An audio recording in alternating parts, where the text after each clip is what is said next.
होता अक्सर है कि हम लोग अपनी भावनाओं को दबा लेते हैं और बड़े खुश होते हैं कि हमारी जो कमजोरियां थी, हमारी दुर्भावनाएं थी, वो लोगों तक नहीं गई। या कई बार ऐसा महसूस करते हैं कि किसी को देखते हैं और तुरंत ही उसके प्रति एक आकर्षण होता है। 1 मिनट की मुलाकात में हमारा उसका जीवन भर का संबंध हो जाता है। किसी के साथ सालों हम साथ रहें, कितने भी निकट रहें, लेकिन वो चीज नहीं आ पाती है। इसके पीछे कौन सी चीज है? हम सोचते हैं हमने तो कोई बुरी बात नहीं की, हमने तो उसको कुछ नहीं कहा।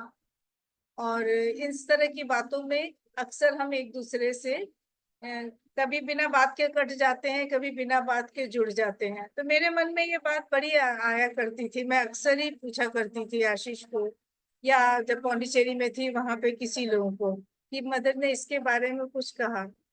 तब मुझे पता चला कि स्पंदन लेकर जो हम चलते हैं, या हर व्यक्ति अपना एक एटमॉस्फेयर लेकर चलता है। हमारा ऑरा बता देता है कि हमारे अंदर क्या है। जरूरत है सामने वालों के अंदर उसके लिए एक सेंसिटिविटी की या रिसेप्टिविटी की, ग्रहणशीलता की। जरा सा भी अगर हमारे अंदर खुलापन है, हम ग्रहणशील हैं, तो हम अपने आसपास के वातावरण से कुछ भी ग्रहण कर सकते हैं।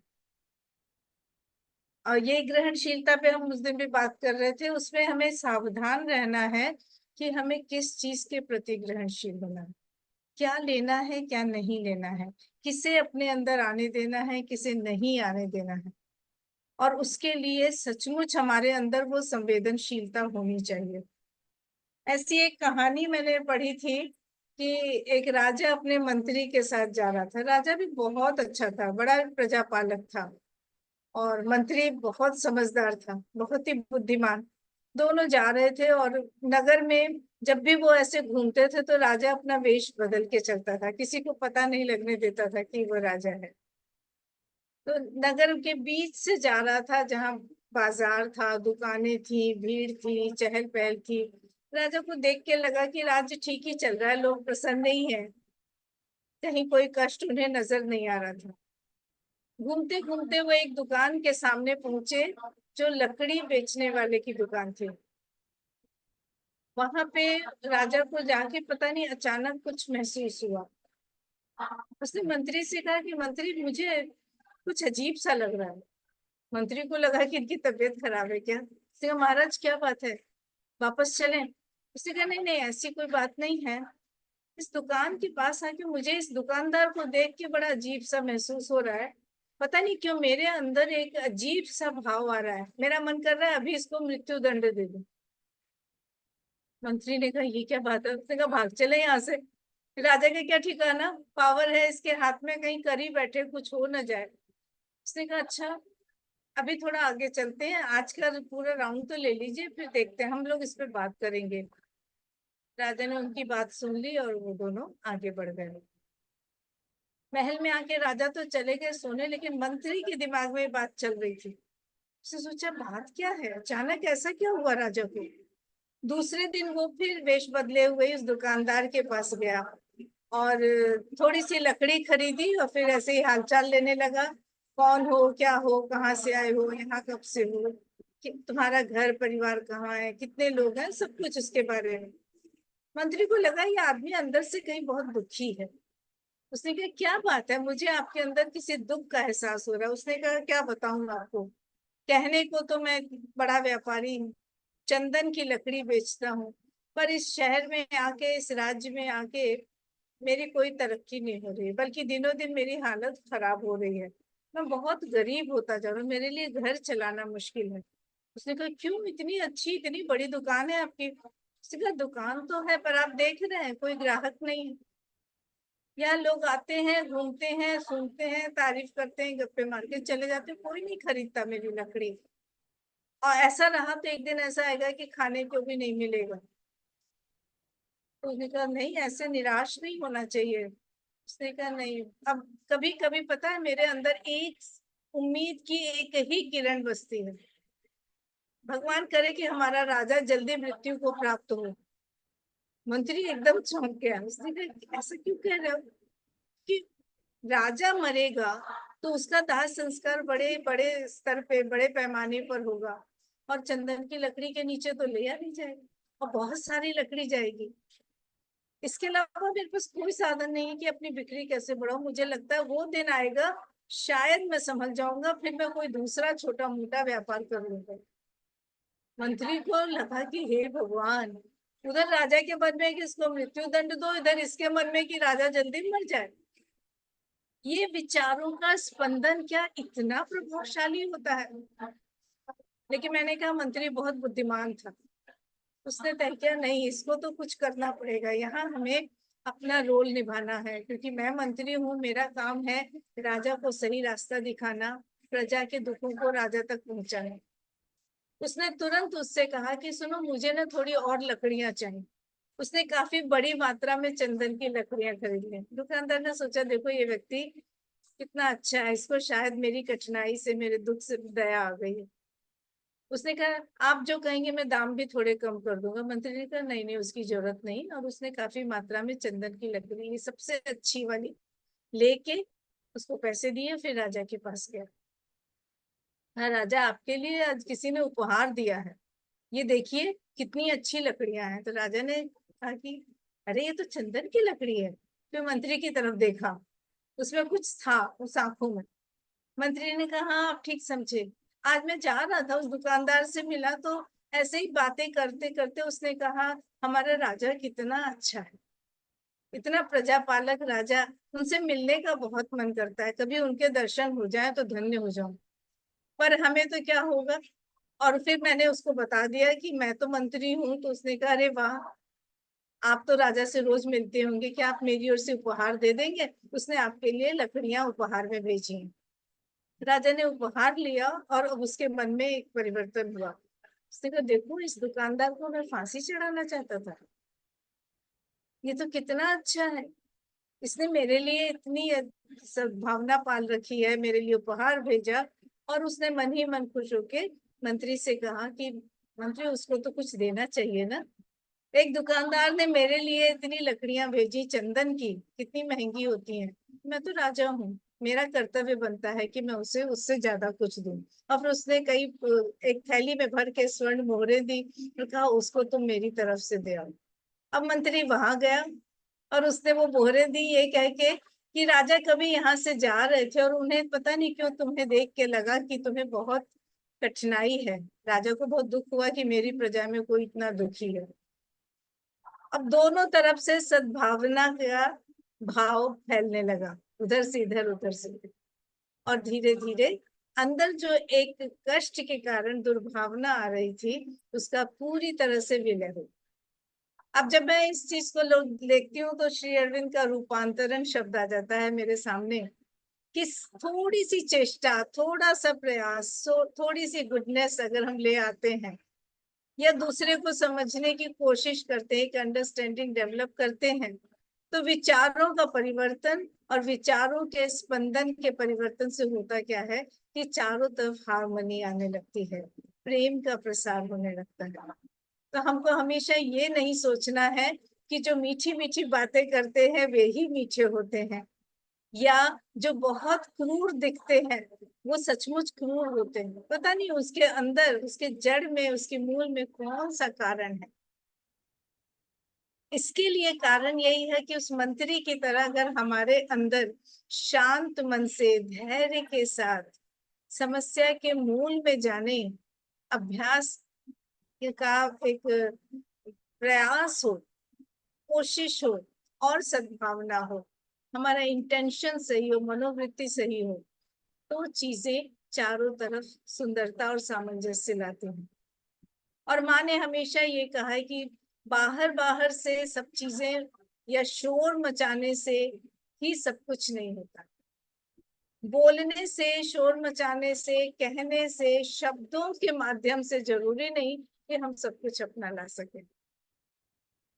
मुझे बार बार अपनी ही एक कविता की लाइन बहुत याद आती है, जब हम शब्दों में खेलते हैं, ए भाषा के शब्द जाल, देख जटिल जीवन की लहरें हैं, उठा कर आह मानस मराल, ए भाषा के शब्द जाल। ये बहुत बचपन की है, मैं इसको कविता नहीं मानती, शब्दों का ही खेल मानती हूँ, लेकिन अंदर से निकला हुआ। क्या था? अ, भूल गई लाइन, फिर याद आएगी बीच में तो बता दूंगी। मतलब कुल मिला के है कि कितना अच्छा भाव हो सकता था मनुष्य का जब वो केवल अपने भावों से बात करता था, बिना शब्दों के। कितना निर्मल नजर आता था जब बिना शब्द के बतियाता था। तुझसे हो संपन्न मनुष्य की सारी अभिव्यक्ति हुई मलाल, ए भाषा के शब्द जाल। तो शब्दों में जरूरत नहीं है, अपने आंतरिकता में, अपने अंतर मन में अगर सद्भाव हम फैलाते हैं तो उसके स्पंदन हमारे चारों तरफ लोगों को प्रभावित करते हैं। और अगर ऐसा नहीं होता है तो दूसरों की जो दुर्भावना है उस ऑरा में, उसकी शक्ति में भी हम घिर जाते हैं। और जब भी हम बुरी शक्तियों के आवेग को, दूसरों की दुर्भावना के स्पंदनों को ग्रहण कर लेते हैं तो उसका प्रभाव हमारे ऊपर होता है। वो चाहे रास्ते में चलते अपने भय के स्पंदनों से गली के कुत्ते को भड़का देना, उसको एक तरह से प्रोवोक करना कि वो आए और हम पर आक्रमण कर दे, क्योंकि हमारे भय के स्पंदन जाते हैं। हम सोचते हैं कि हम डर रहे हैं, असल में हम सिर्फ खुद नहीं डर रहे हैं, अपने उस भय को उस तक भेज दे रहे हैं, तो उसके अंदर वो चीज आ रहा है, वो डिफेंसिव हो जा रहा है, वो हमारे पास आ रहा है। ऐसे ही लोगों के बीच में एक व्यक्ति है जो कहीं जाके एकदम खिल उठता है, उसको वाहवाही मिलती है, लोगों में वो बहुत विशिष्ट बन जाता है। और वही व्यक्ति कहीं गलत जगह चला जाता है तो उसका व्यक्तित्व कितना दब जाता है।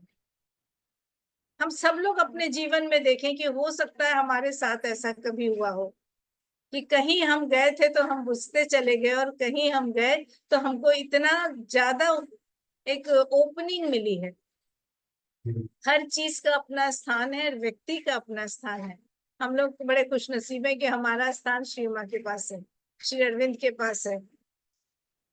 ऐसी जगहों पे जहां हम जाते हैं, जहां हमारा दम घुटता है, जहां हमें निराशा मिलती है, जहां लोगों से प्यार नहीं मिलता, किसी को दोष देने की जरूरत नहीं।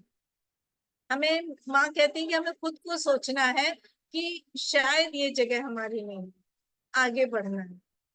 और उससे कई बार होता है कि हम निराशा में इतना बढ़ जाते हैं कि दूसरों के से कटने लगते हैं, अपना नया रास्ता नहीं खोजते। एक युवक था, कहते हैं बड़ा अच्छा था, बड़ा उसके अंदर लीडरशिप का एक गुण था, इतना नेतृत्व करने में एक्सपर्ट था, जहां जाता था लोगों को आगे बढ़ाता था। लेकिन अचानक कुछ ऐसा होता है कि उसके कई दुश्मन इकट्ठे हो गए। हमारे देश की राजनीति इसका उदाहरण है। गंदी पॉलिटिक्स जहां होने लगती है, जहां अपने को आगे बढ़ाने से ज्यादा लोगों का ध्यान दूसरों को नीचे गिराने में होता है। ऐसा ही कुछ उस व्यक्ति के साथ हुआ था, और धीरे धीरे वो दुनिया से कटने लगा, घर में बंद हो गया, उसने दरवाजे सारे बंद कर दिए। और माँ कहती है प्रगति के लिए खुलना बहुत जरूरी है। तो वो अलग होता गया, अलग होता गया, और उसके बाद लोगों को दिखना बंद हो गया। लेकिन उसने जितने लोगों में जागरण की, क्रांति की हवा फैलाई थी, उसमें उसके एक गुरु जी थे। उन्होंने देखा था कि इस व्यक्ति में बड़ी प्रतिभा है, पर अचानक क्या हो गया। एक दिन उन्होंने क्या किया कि वो उसके घर पहुंचे, उसके घर पहुंचे और दरवाजा खटखटाया, उसने दरवाजा खोला, उन्हें देखा, उसका किसी से मिलने का मन नहीं था। ये डिप्रेशन वाली स्थिति जो होती है हमें हर जगह से गड्ढे में गिराती है। कई बार पता भी चल जाता है फिर भी हम उसमें घुसते जाते हैं। तो उस व्यक्ति ने क्या किया कि दरवाजा खोल के और एक साइड में हट गया, वो अंदर आ गए। उसको ये भी नहीं लगा कि उन्हें नमस्ते ही कर दें कम से कम, समझ रहे थे कि अभी ये बहुत ही ज्यादा डिप्रेस्ड है। अंदर आए, अंदर जाके देखा कि उसने एक जगह पे थोड़ी आग जला रखी थी चिमनी के पास, ताकि उसको गर्मी मिल सके। कमरे में गर्मी थी पर एक अजीब उदासी थी। उन्होंने उसको कुछ नहीं कहा, देखा वहां पे वो बैठा था जिस मच्छिया पे, उसी के पास में एक और स्टूल जैसा कुछ था, वो गए और वहीं बैठ गए।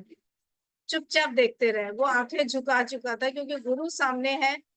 उन्हें भगाना नहीं चाहता था, लेकिन उसका मन नहीं हो रहा था कि उनसे मिले, इतना ज्यादा निराशा में था। उन्होंने उसको देखा और देखा कि एक जगह वो तसले जैसी चीज थी जिसमें लकड़ियां जल रही थी। लकड़ियां अच्छी तरह से जल रही थी और खूब गर्माहट थी। उन्होंने उसमें से एक लकड़ी निकाली और अलग रख दी। अब जब लकड़ी अलग हो गई, जो इतनी लपट वाली, इतनी अच्छी आग में जलती हुई लकड़ी लाल थी, वो धीरे धीरे बुझती चली गई। बुझते बुझते बुझते फिर वो एकदम ठंडी हो गई, काली होके वहीं पड़ी रही। उसकी सारी चमक, अग्नि की तपन, सब खत्म। वो चुपचाप देख रहा था कि ये क्या कर रहे हैं।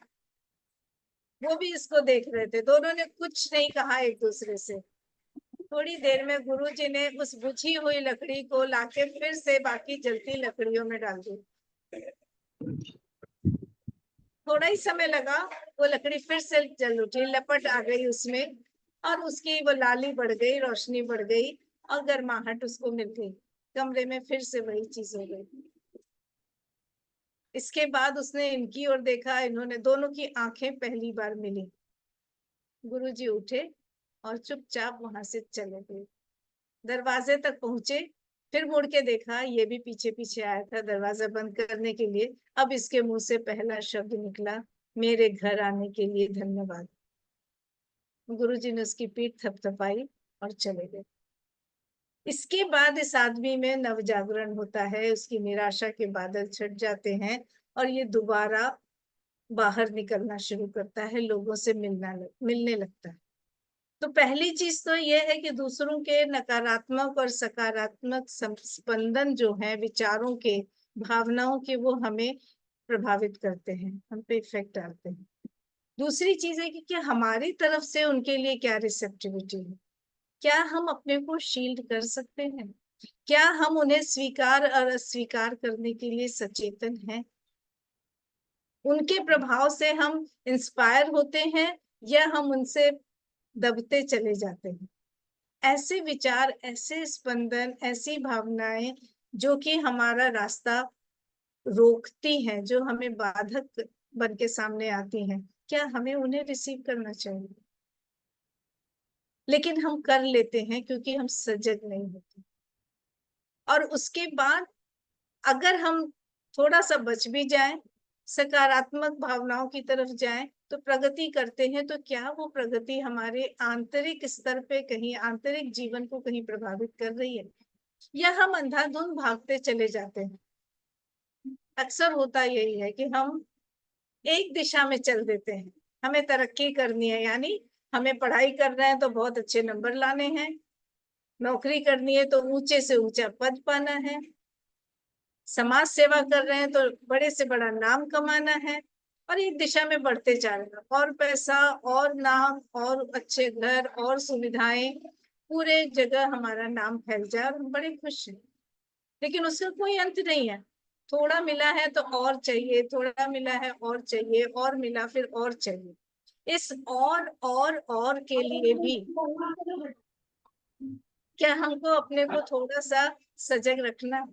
श्री अरविंद का जो योग है, उसकी खास बात ये है कि आस्था भी है, समर्पण भी है, प्रयास भी है, संतुष्टि भी है, सब कुछ है। सारे जितने गुण है, चाहे वो नैतिकता पे हो, चाहे आंतरिक गहराई हो, लेकिन गतिशीलता मुझे उसमें सबसे बड़ा गुण लगता है। सबसे बड़ा जो उनका संदेश मिलता है, मुझे महसूस होता है, वो है हमें गतिशील होना है। अगर हम सरेंडर भी कर रहे हैं, समर्पण भी कर रहे हैं, तो भी हम सक्रियता के साथ हैं। एक सक्रिय समर्पण और एक होता है निष्क्रिय समर्पण। सक्रियता जो है हमें गतिशीलता देती है, पर गतिशीलता की दिशा हमको सही चुननी है। किस तरफ जा रहे हैं? क्या हम एक ही और अंधाधुंध जा रहे हैं? क्या हमें आसपास देखने की जरूरत है कि अभी कहीं और जाना है? सीधे रास्ते पे, सपाट रास्ते पे दौड़ते जा रहे हैं, या ऊपर चढ़ रहे हैं, गड्ढे भी गिर रहे हैं, या गहराई में जा रहे हैं अपने अंतर की? जब आंतरिक रूप से जीना किताब हम लोग पढ़ते हैं, तो उसमें हम लोगों ने देखा है कई बार कि आंतरिक जीवन में जाना यानी अंतरात्मा के संपर्क से उसकी गहराई में उतरना। उस गहराई में भी प्रकाश है, और ऊंचा देखें तो आकाश में तो प्रकाश ही प्रकाश होता है। तो ऊंचा जाना, गहरा जाना और निरंतर जाते रहना, इसके ऊपर एक और कहानी शायद मैं सुना चुकी हूँ, लेकिन यहाँ पे वो मुझे याद आ रही है। एक लकड़हारे की कहानी थी। आज लकड़हारे ही आ रहे हैं बार बार, पता नहीं लकड़ी वाले आ रहे हैं दिमाग में।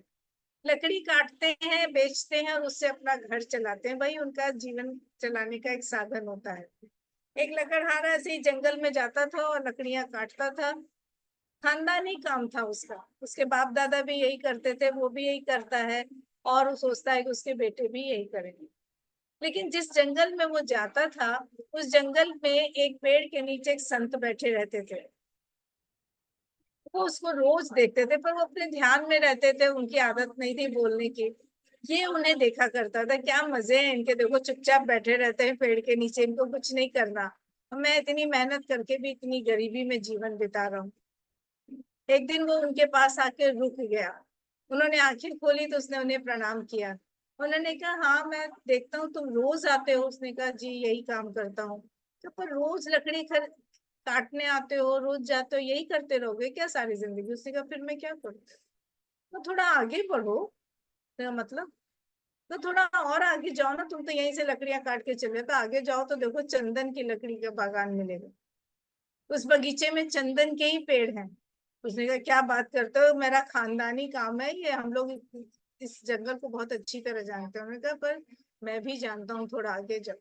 सच में हुआ, वो गया मन मार के, उसने देखा सच में वहां तो चंदन की लकड़ियां थी। उसने काटी, अब चंदन की लकड़ी महंगी मिल रही थी। तो एक दिन जो लकड़ी काटी और कम लकड़ी काटी, उसमें भी उसको पहले से बहुत ज्यादा पैसे मिले। धीरे धीरे उसके पास कुछ पैसे जमा होने लगे। फिर वो हफ्ते में 15 दिन में एक बार आके लकड़ियां ले जाने लगा। फिर महीने में एक बार ले जाने लगा। ऐसे कुछ दिन और बीत गए, महीने बीत गए।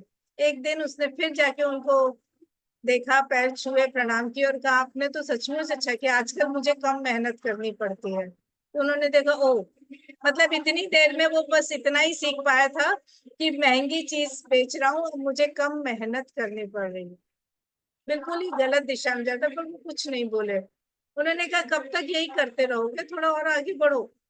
उसने कहा, अब कहाँ आगे जाऊं, क्योंकि देखो तुम तो बिल्कुल बुद्धि का प्रयोग नहीं करते हो। और आगे जाओ, देखो तुम्हें कुछ और मिलेगा। आगे गया तो देखा सच में चांदी की खदान थी, वहां खान थी। चांदी जाने लगी। चांदी भर के ले जाता था, 2-3 महीने आराम से रहता था। फिर कुछ महीने बीत गए, फिर उनका तो निरा मूड है, वहीं का वहीं अटक जाता है, आगे बढ़ने की सोचता ही नहीं। अब उसको विश्वास हो गया था संत के ऊपर। उसने कहा, अब क्या हुआ, आप ही बता दो ना, मैं तो सचमुच मूर्ख हूँ। उनको, और आगे जाओ, जरा इस तरफ मुड़ जाना, वहां तुम्हें सोने की खदान मिलेगी। सोने की खदान पे भी अटक गया बहुत दिन, और फिर डांट पड़ी तो फिर और आगे बढ़ा तो वहां हीरा मिला, रत्न मिले वहां पे। अब तो उसके ठाठ ही ठाठ थे, बहुत अमीर हो गया। कोठियां बन गई, नौकर चाकर हो गए, गाड़ियां आ गई, ठाठ से रहता था, एक बार आता था फिर भर के ले जाता था। हीरे बड़ा व्यापारी बन गया। कभी नौकर आके ले जाते थे, पर कभी वो, फिर उसने जाके उनको एक दिन प्रणाम किया कि आप तब से यहीं रहते हो, आप चलो ना मेरे साथ, मेरे महल में रहो। उसने कहा, मुझे कहीं नहीं जाना। पर तू फिर वहीं अटक गया। अब उसको लगा कि अकड़ आ गई थी, अब तो बहुत सक्षम था। उसने कहा, क्या बात करते हो, आपको भी ना कुछ सनक है। ठीक तो हूँ मैं, इतने ठाट से रहता हूँ, मेरे बच्चे भी खुश हैं, सब लोग खुश हैं, मेरा इतना नाम है, सब लोग मेरे सामने झुकते हैं। उनका, एक बात बता, तुझे कभी ये नहीं लगा कि ये तेरी चंदन की लकड़ी, चांदी की खदान, सोने की खदान, हीरे मोतियों की खान, ये सब मुझे पता है, और फिर भी मैं इस पेड़ के नीचे बैठा हूँ? उसने कहा, हाँ बात तो सही है, क्यों बैठे हो आप? आपको शायद कुछ चाहिए नहीं। तो उसने कहा, नहीं, ऐसा नहीं है, हर मनुष्य को कुछ चाहिए। मनुष्य की प्रवृत्ति है, मनोवृत्ति है कि उसको चाहिए, उसके अंदर पाने का भाव हमेशा रहेगा। सोचने की बात यह है कि हम क्या पाना चाहते हैं। मैंने कहा तूने इतनी ले लिया, अब तुझे पैसों की संपत्ति की कोई जरूरत नहीं है, तेरी कई पीढ़ियां खाएंगी आराम से, थोड़ा अंदर क्यों नहीं जाता है? अपने अंदर जा, देख, वहां इससे भी बड़ा एक खजाना है जिसके सामने ये हीरे मोती कुछ भी नहीं है, वो है हमारे अंदर भगवान। उसको इतना विश्वास हो चुका है तो इनके ऊपर कि उस दिन वो बैठ गया उनके पैरों में, और उसी क्षण उसने अपना सारा बाहरी संपत्ति समृद्धि को त्याग दिया और कहा बस मुझे अपनी शरण में रख लीजिए, सचमुच मैं अंदर वाले खजाने को पाना चाहता हूँ। गतिशीलता की सही दिशा उसको अब जाके मिली थी, लेकिन हमारे अंदर क्या होता है कि हम चारों तरफ नहीं देख पाते, हम एकांगी मार्ग पर चलते हैं। तो हमको अपने को इस दिशा में थोड़ा सा बढ़ाना चाहिए, सोचना चाहिए। लगातार अगर हम अपने मन को, प्राण को, शरीर को, तीनों को ट्रेन करते रहें और देखते रहें कि तीनों कहाँ जा रहे, क्योंकि गतिशीलता हो गई, सही दिशा हो गई, सकारात्मक ग्रहणशीलता हो गई, इसके बाद हमारे अंदर आता है कि इन तीनों को सही प्रशिक्षण देना। और श्री अरविंद का योग यहीं पे हमको सही रास्ता दिखाता है कि हमको इन तीनों को एक करके, यूनिटी के साथ, एकत्व के साथ अंतरात्मा के मार्गदर्शन में आगे बढ़ना चाहिए। कोशिश हमारी यही होती है, हम ऐसे ही कहानियां सुनते हैं, बातें करते हैं, पढ़ते हैं, लेकिन उसको जीवन में कैसे लाएं इसके बारे में सोचना है। तो गतिशील रहें, हमेशा सही दिशा में गतिशील रहें, सही चीजों के प्रति ग्रहणशील रहें और अपने विचारों, अपनी भावनाओं के प्रति बड़े सतर्क रहें। ये ना सोचें कि मैंने तो मन में सोचा है, किसी को तो कुछ नहीं कहा, किसी को नहीं पता। और जैसे ही आपको कुछ महसूस होता है कि किसी की उपस्थिति, किसी का आगमन, किसी व्यक्ति के पास रहने पर आपके अंदर कुछ इस तरह का भाव हो, या तो इतने सशक्त हो जाइए कि आप उसे परिवर्तित कर सकें, उसका रूपांतरण कर सकें, तो आपके अंदर किसी के प्रति नफरत नहीं आनी चाहिए, त्याग का भाव नहीं आना चाहिए। लेकिन अगर हमारे अंदर अभी वो क्षमता नहीं है तो अपने आप को ऐसे स्पंदनों से बचाने की कोशिश जरूर, वहां पे डिफेंसिव होने में मुझे नहीं लगता कोई बुरी बात है। हम कहीं कीचड़ की सफाई तभी कर पाएंगे जब अपने को इन्फेक्टेड होने से बचाने की क्षमता हमारे अंदर। हमेशा अपने संगत के प्रति, लोगों के साथ थोड़ा सावधान रहना चाहिए। हम कहाँ हैं, हम किसके साथ हैं, हम किसे सुन रहे हैं, हम किससे बात कर रहे हैं, हम क्या बोल रहे हैं, बोलने के पीछे हमारी मनोवृत्ति क्या है, और स्पंदनों के प्रति, एनर्जीज के प्रति अपने को थोड़ा सा सजग कर लेना चाहिए। कोई आवश्यक नहीं है कि हम किसी के साथ हर जगह जाके मिले, हर चीज को स्वीकार करें।